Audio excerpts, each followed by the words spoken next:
निशा की शादी राजीव से आज हुई थी। आज उसके अपने पति के साथ पहली रात थी। निशा काफी खुश थी कि उसकी शादी अच्छे लड़के से हुई है, जिसे वो कॉलेज टाइम से ही पसंद करती थी। निशा अपने कमरे में राजीव का इंतजार कर रही होती है। इतनी रात हो गई और राजीव अभी तक नहीं आए। थोड़ा सा इंतजार कर लेती हूँ।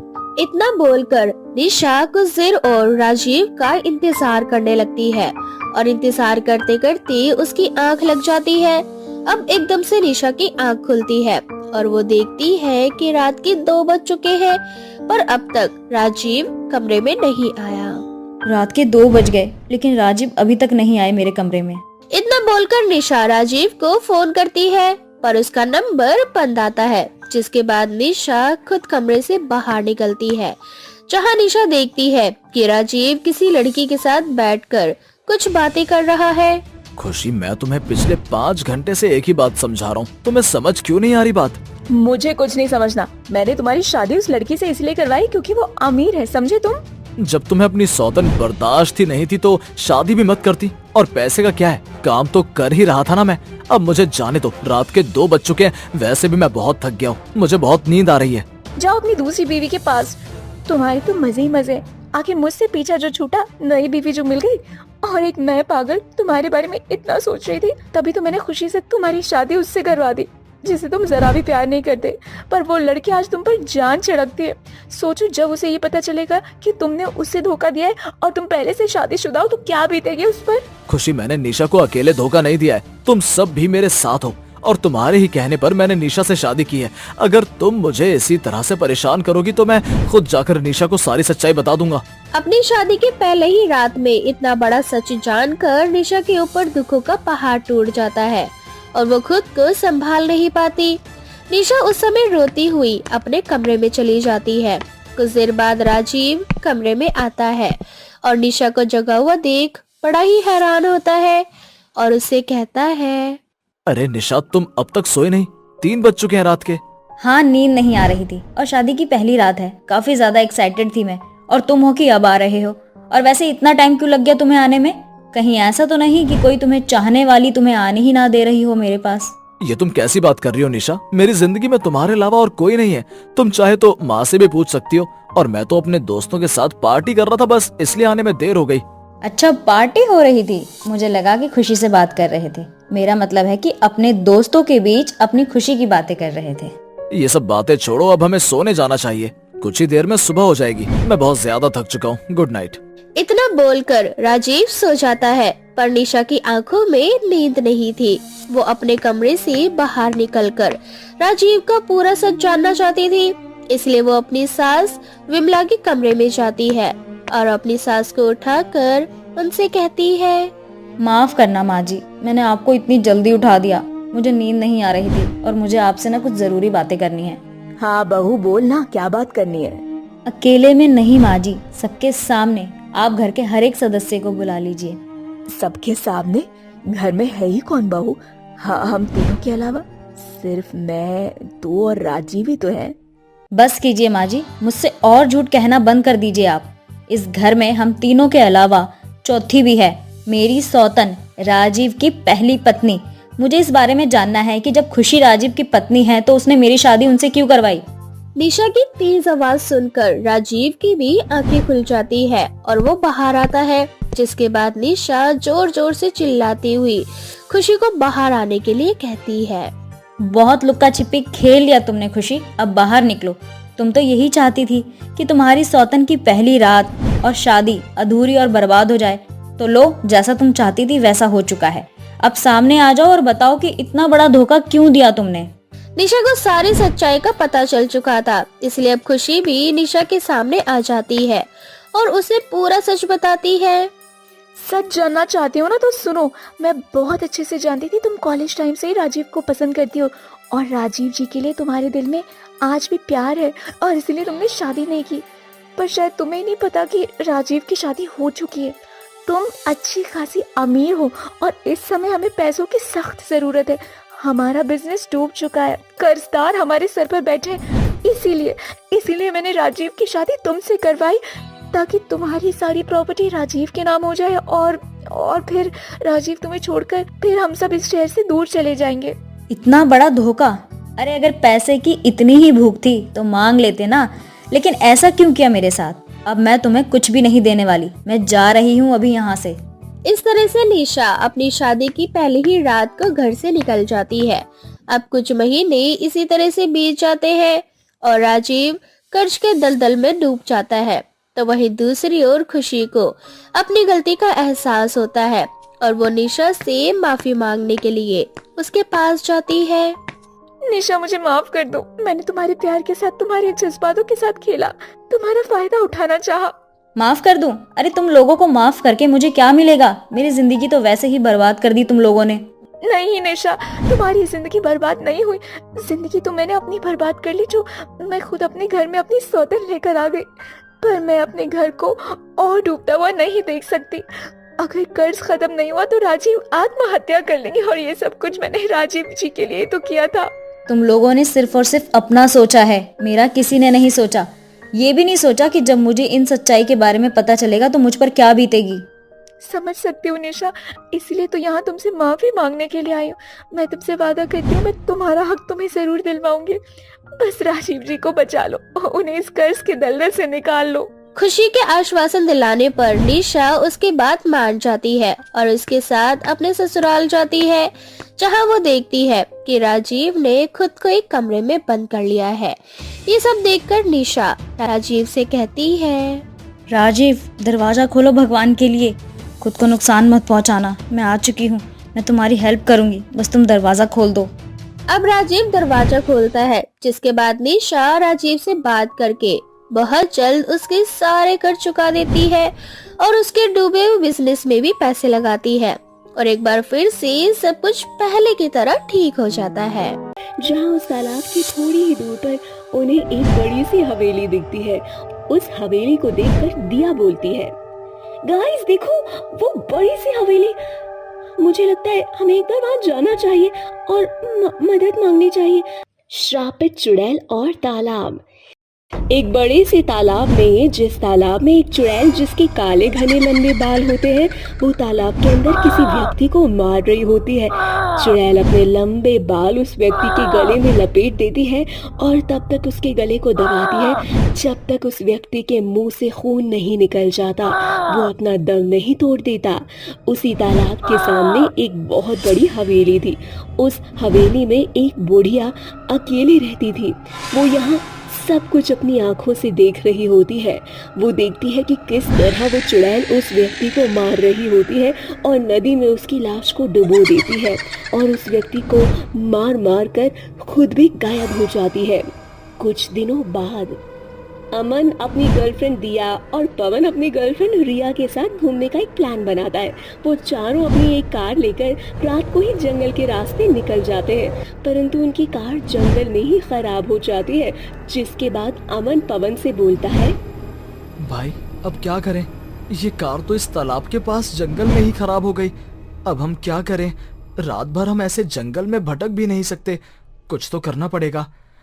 भाई रात तो गुजारनी ही है, इसके लिए अब हमें कोई ना कोई ठिकाना ढूंढना ही होगा। एक काम करते हैं, थोड़ा आगे जाकर देखते हैं, क्या पता रात गुजारने के लिए कोई ठिकाना मिल जाए। गाइस तुम्हें जो करना है जल्दी करो, क्योंकि मैं बहुत ज्यादा थक चुकी हूँ और इस जंगल में ना मुझे बहुत डर लग रहा है। अब चारों दोस्त जंगल से बाहर निकलते हैं, जहाँ उस तालाब की थोड़ी ही दूर पर उन्हें एक बड़ी सी हवेली दिखती है। उस हवेली को देखकर दिया बोलती है, गाइस देखो वो बड़ी सी हवेली। मुझे लगता है हमें एक बार वहाँ जाना चाहिए और मदद मांगनी चाहिए। क्या पता कोई हमारी हेल्प कर दे। तुम सही बोल रही हो स्वीटहार्ट, चलो चलते हैं। अब वो चारों उस हवेली की ओर बढ़ने लगते हैं। कुछ ही देर बाद वो चारों उस हवेली तक पहुंच जाते हैं और हवेली का दरवाजा खटखटाते हैं। तभी एक बुढ़िया उस हवेली का दरवाजा खोलती है और उन चारों को देखकर उनसे बोलती है, तुम सब कौन हो और इस गांव में इतनी रात को यहाँ पर क्या कर रहे हो? एक्चुअली हम सारे दोस्त हैं। मैं अभी आता हूँ, तुम अपने कमरे का दरवाजा खुला रखना। इतना बोलकर अमन रिया के कमरे में चला जाता है और उसे हक कर लेता है। तभी रिया अपने कमरे की खिड़की खुला देखती है और अमन से बोलती है, जानू खिड़की खुली है तो तुम पहले उसे बंद कर दो, नहीं तो कोई हमें एक साथ देख लेगा। दिया के बोलने पर अमन खिड़की बंद करने के लिए जैसे ही जाता है, वो खिड़की के पास एक चुड़ैल देखता है जिसके बाल काफी लंबे होते हैं। वो चुड़ैल अपने बालों से अमन की गर्दन पकड़ लेती है और उसके गले को दबाने लगती है। ये देखकर दिया जोर से चिल्लाती है। उसकी आवाज सुनकर रिया और पवन दिया के कमरे में आते हैं और वहाँ पवन और रिया देखते हैं कि उस चुड़ैल ने अमन को अपने बालों से गला दबाकर उसे मार डाला। ये देखकर पवन रिया का हाथ पकड़ता है और दिया को वहाँ से भागने के लिए बोलता है, पर दिया अमन की लाश को देखकर उसके पास जाती है, जिसके बाद चुड़ैल अपने लंबे बालों से दिया का भी गला दबाने लगती है। कुछ ही देर में दिया के मुंह से खून निकलता है। तभी उन सब की आवाज को सुनकर वो बुढ़िया भी वहाँ आ जाती है और पवन और रिया को वहाँ से भागने के लिए बोलती है।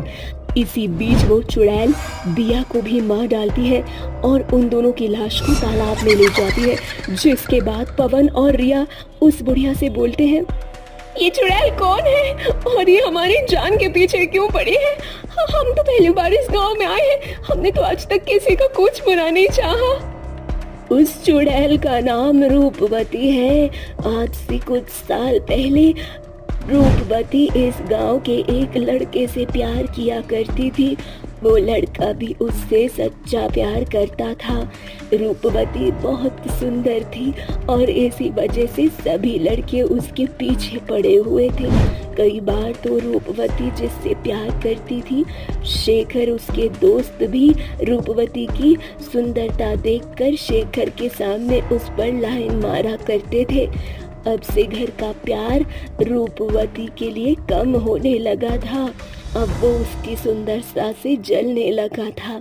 इस बात से अनजान रूपवती एक दिन खुशी खुशी शेखर के पास जाती है, जहाँ शेखर इतना बोलकर बुढ़िया चुप हो जाती है और उसकी आंखों से आंसू निकलने लगते हैं।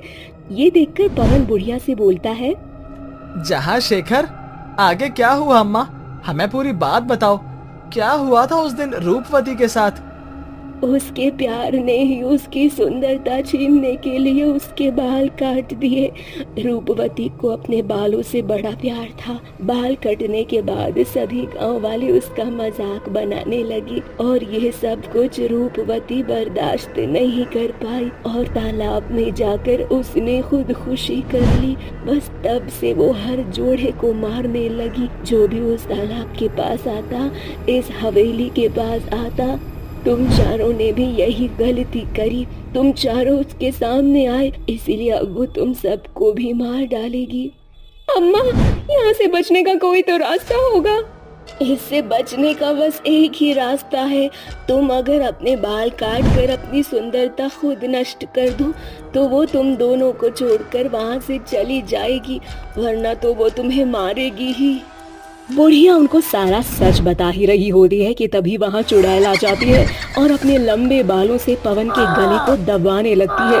पवन के मुंह से खून निकल चुका था, उसकी आंखें बंद होने वाली थी। ये सब देख रिया एक बड़ा कदम उठाती है और पास में पड़ा कैंची उठाकर उससे अपने ही बाल काट लेती है। रिया जैसे ही अपने बाल काटती है, उसकी सुंदरता खत्म हो जाती है। ये देखकर चुड़ैल की सारी शक्तियाँ भी कुछ समय के लिए खत्म हो जाती है और वो तालाब में फिर से चली जाती है। अनिल और सुनील दो दोस्त विनीता नाम के एक फ्लैट में रहने के लिए आते हैं। फ्लैट अंदर से काफी सुंदर था। फ्लैट में आने के बाद अनिल और सुनील सोने के लिए चले जाते हैं, परंतु अनिल की आंखों में नींद नहीं थी, इसीलिए वो अपनी गर्लफ्रेंड प्रिया को फोन करता है। तो आ गई आपको मेरी याद, वो भी इतनी रात को? याद तो तुम हमेशा रहती हो। अगर तुम्हें मेरी इतनी ही याद आ रही होती ना, तो आज पूरे दिन में एक बार फोन करके मुझसे इस बारे में पूछ लेते कि मेरा इंटरव्यू कैसा गया, पर नहीं, तुमने एक बार भी मुझे फोन नहीं किया। प्रिया की बातें सुनकर अनिल घर के बालकनी पर जाकर प्रिया से बात करने लगता है। मुझे अपनी जान को सरप्राइज जो देना था। सरप्राइज? कैसा सरप्राइज? मैं ये तुम्हारे शहर में आ चुका हूँ और मैंने तुम्हारे पास वाली सोसाइटी के ही पास वाली सोसाइटी में फ्लैट लिया है, विनीता फ्लैट। क्या तुम सच में सुनीता फ्लैट में हो? जल्दी से छत पर जाओ ना, मुझे देखना है। अच्छा, वैसे तुम कौन से वाले फ्लोर पर हो? टॉप फ्लोर पर मेरे फ्लोर के ऊपर छत है और ये मैंने जानबूझकर लिया है ताकि रात को छत पर जाकर मैं अपनी जान को दूर से देख सकूं। अगर ऐसा है तो अभी छत पर आओ। अभी मेरे पास छत की चाबी नहीं है। 1-2 दिन में जब मुझे छत की चाबी मिल जाएगी तब मैं छत पर जाकर तुमसे बात करूंगा। अनिल प्रिया से बात कर ही रहा होता है कि तभी उसकी नजर आसमान पर पड़ती है और वो वहाँ पर एक पतंग उड़ती हुई देखता है। आसमान में पतंग को देख अनिल प्रिया से बोलता है, तुम्हारे शहर के लोग तो बड़े ही अजीब हैं। ऐसा क्यों बोल रहे हो? अरे तुम्हें दिख नहीं रहा क्या? इतनी रात को आसमान में पतंग उड़ रही है और इस पतंग को देखकर लग रहा है कि ये कोई मेरी ही छत पर से इस समय पतंग उड़ा रहा है। पर मुझे तो कोई पतंग नहीं नजर आ रही। प्रिया की बातें सुनकर अनिल थोड़ा हैरान हो जाता है और एक बार फिर से आसमान में उड़ती हुई पतंग को देखता है, परंतु इस बार भी आसमान में कोई पतंग नहीं उड़ रही होती। ये देखकर अनिल के होश उड़ जाते हैं और वो आगे कुछ बोल पाता इससे पहले ही प्रिया का फोन कट जाता है। अब अनिल अपना फोन देखता है तो उसका फोन स्विच ऑफ हो चुका था। तभी वहाँ उसका दोस्त सुनील आ जाता है और वो अनिल से बोलता है, अरे भाई तू इतनी रात को यहाँ क्या कर रहा है? कुछ नहीं, बस तेरी भाभी से बात करने आया था पर कमबख्त फोन बंद हो गया। अब सोने चलते हैं, कल ऑफिस भी तो जाना है। इतना बोलकर अनिल और सुनील सोने के लिए चले जाते हैं। अगले दिन सुबह उठकर ऑफिस जाने के लिए वो दोनों तैयार होने लगते हैं। तभी अनिल को रात वाली घटना याद आती है और वो एक बार फिर से अपने घर की बालकनी पर जाता है और आसमान की ओर देखने लगता है, परंतु उसे कोई पतंग नहीं नजर आती। कुछ देर बाद वो अपने ऑफिस चला जाता है और शाम को जब घर आता है तो एक बार फिर से उसकी नजर आसमान पर पड़ती है। इस बार भी फिर से वही पतंग उड़ रही होती है। उस पतंग को देख अनिल सुनील से बोलता है, सुनील, क्या तुझे आसमान में वो पतंग उड़ती हुई नजर आ रही है? पता नहीं कौन है अपने फ्लैट में जो रात के समय पतंग उड़ाता है। भाई तू किस पतंग की बात कर रहा है? मुझे तो कोई पतंग नजर ही नहीं आ रही। इतना बोलकर सुनील अपने कमरे में सोने के लिए चला जाता है। वहीं अनिल आसमान में उसी पतंग को उड़ता हुआ देखकर घबरा जाता है और अगले दिन सुबह ऑफिस के लिए निकलने लगता है तो वो वॉचमैन के पास जाता है और उससे बोलता है, वॉचमैन, क्या मुझे छत की चाबी मिल सकती है? सर, मैं आपको छत की चाबी नहीं दे सकता और आप मेरी मानो तो आप भी छत पर जाने की मत सोचो। अगर आप उस छत पर गए तो वो आपको जिंदा नहीं छोड़ेगी। तुम किसकी बात कर रहे हो?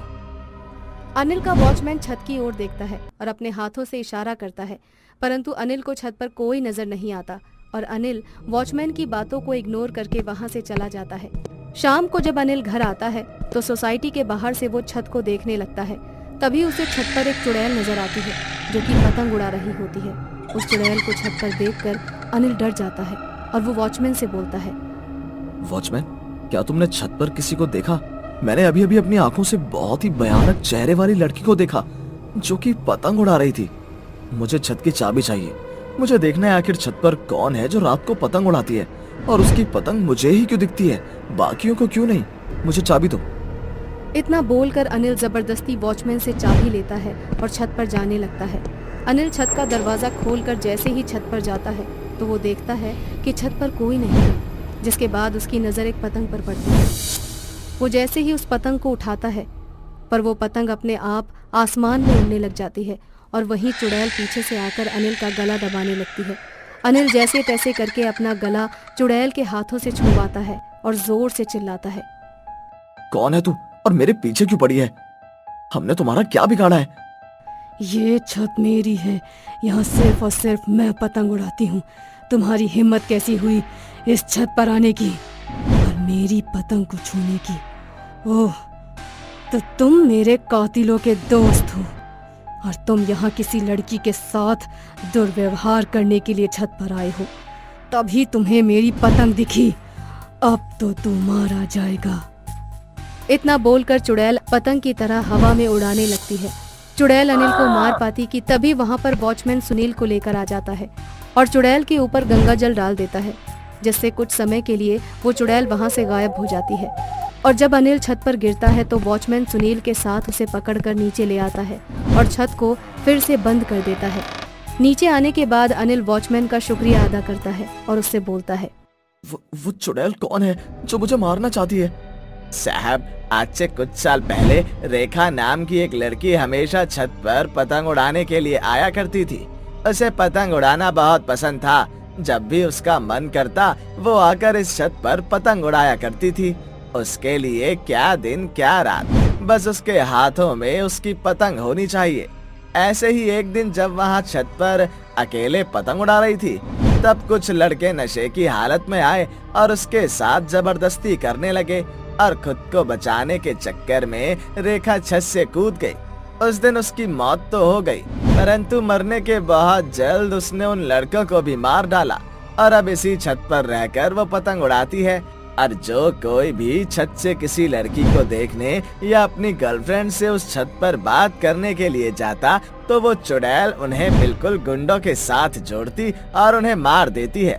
उस दिन मैं और प्रिया यही बात कर रहे थे कि हम दोनों छत पर खड़े होकर एक दूसरे को देखते हुए बात करेंगे। शायद इसलिए उस चुड़ैल की पतंग सिर्फ मुझको उड़ती हुई नजर आ रही थी, इसलिए उस चुड़ैल ने मुझे अपना शिकार बनाया। तो क्या अब अनिल की बारी है? नहीं साहब, अब साहब को कुछ नहीं होगा क्योंकि वो चुड़ैल इन्हें नहीं मार पाई, इसलिए उसका अगला शिकार अब कोई और होगा। चुड़ैल के बारे में सुनकर अनिल और सुनील अगले दिन ही उस फ्लैट को खाली कर देते हैं और वो चुड़ैल आज भी उस छत पर अपनी पतंग उड़ाती है और जो भी उस छत पर जाता चुड़ैल उसे मार डालती है।